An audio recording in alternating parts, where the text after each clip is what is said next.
Question délicate parce que j'aurais tendance à répondre immédiatement mes qualités, les miennes, puisque j'ai été maire pendant 31 ans et je n'ai pas réussi à lasser la population.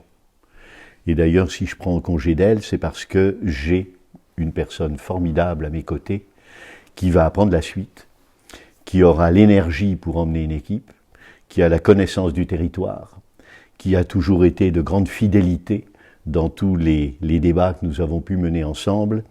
Femme de confiance, belle personne, comme j'ai eu l'occasion de le dire, c'est-à-dire Sylvie Singh. Ça trompe personne. Même au sein de mon conseil que je préside encore aujourd'hui, il y a eu une belle majorité, au sein de la majorité municipale, pour dire c'est Sylvie qui doit prendre maintenant le relais.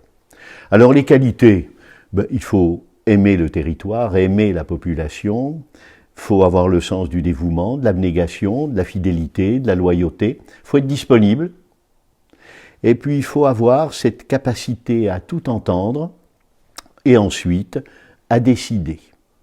Et moi, j'ai vu en Sylvie toutes ces qualités apparaître au fur et à mesure du déroulement de notre parcours commun, en parallèle et ensemble, depuis 16 ans. Lorsqu'elle avait en charge la vie locale, et on peut faire des comparaisons, parce que le dernier mandat, il y avait quelqu'un d'autre qui s'occupait de la vie locale, et j'ai vu tout de suite la différence.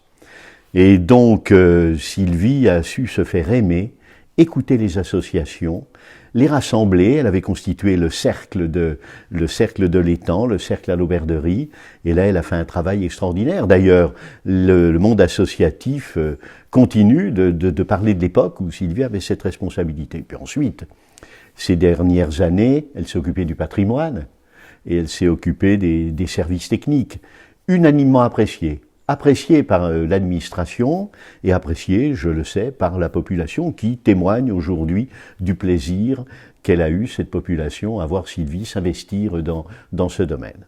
Et Sylvie, encore une fois, belle personne, disponible. Elle est très jeune, mais elle n'a pas aujourd'hui d'activité professionnelle, donc ses enfants, ces magnifiques filles sont parties, donc elle a un peu moins de soucis avec ses filles. Et puis, jeune grand-mère d'ailleurs, avec une magnifique petite Charlotte qui est là, qui je pense lui permettra de s'investir encore plus pour nous tous, n'est-ce pas ? Je pense encore une fois à Sylvie, puis à Dominique, parce que Dominique, son mari, est véritablement dans les mêmes dispositions d'esprit que moi, si je puis dire, et il considère que maintenant Sylvie peut faire quelque chose de très bien pendant les 6 ans qui viennent.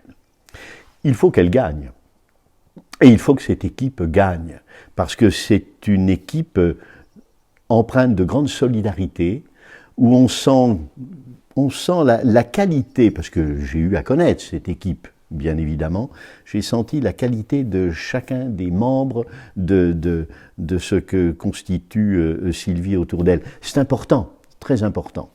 Moi, j'ai eu cette chance aussi, dans de nombreux mandats, à avoir des gens de grande solidité. Je ne vais pas vous donner les noms, Sylvie en fait partie, mais je sais que là, Sylvie a constitué ce genre de choses.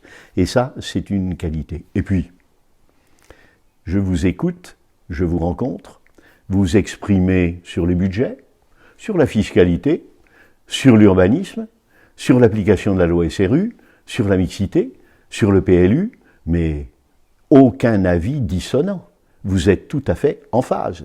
Et vos origines témoignent sur la nécessité et l'envie qu'il y a de travailler ensemble pour l'Étang-la-Ville. Et croyez-moi, il y a peut-être une autre équipe qui est concurrente, où il y aura une certaine homogénéité, je ne le nie pas, mais avec des valeurs qui sont quelque peu éloignées des vôtres. Les autres équipes, c'est véritablement la carpe et le lapin. Moi, je vois arriver des gens qui ont passé leur temps à se déchirer, à ne jamais être d'accord sur les éléments les plus fondamentaux. Dernièrement, dans les derniers conseils, ils ne votaient même pas de la même manière. Puis après, ils se présentent comme étant unis. Je suis tout à fait étonné. D'ailleurs, je me permets de dire à ceux-là que c'est pas beau de mentir à la population. C'est pas beau de mentir. Et j'aime bien cette expression de Chateaubriand. Ce que l'on gagne par le mensonge, on le perd en considération. Et je rappellerai le moment venu à certains à l'occasion certainement d'une communication que je ferai en direction de la population, qu'à un moment on ne peut pas confier le sort d'un territoire à des gens qui ne partagent pas les mêmes valeurs. Et il faudra le dire. Et moi je sens dans l'équipe autour de Sylvie que là, bien évidemment, et encore une fois vos origines témoignent dans ce sens, vous faites, Sylvie aurait une belle équipe, car gagner, oui, mais ensuite vivre, 6 ans. C'est court, mais c'est long, 6 ans. Ça en fait des conseils municipaux, des comités consultatifs, des rencontres ici ou là, des contacts avec les institutions extérieures, notre intercommunalité ou autre. Il faut s'investir, c'est lourd, il faut tirer cette barque, il faut de l'énergie. Sylvie a cette énergie, indéniablement. Donc, j'ajouterai que je suis très heureux d'avoir réussi à convaincre Sylvie, parce que par modestie, elle se disait « mais suis-je la bonne personne ?» Moi, j'ai toujours pensé que c'était la bonne personne pour me succéder, et j'ai réussi à la convaincre. Ce ne fut pas facile, ce qui montre qu'elle a le sens, Sylvie, des responsabilités.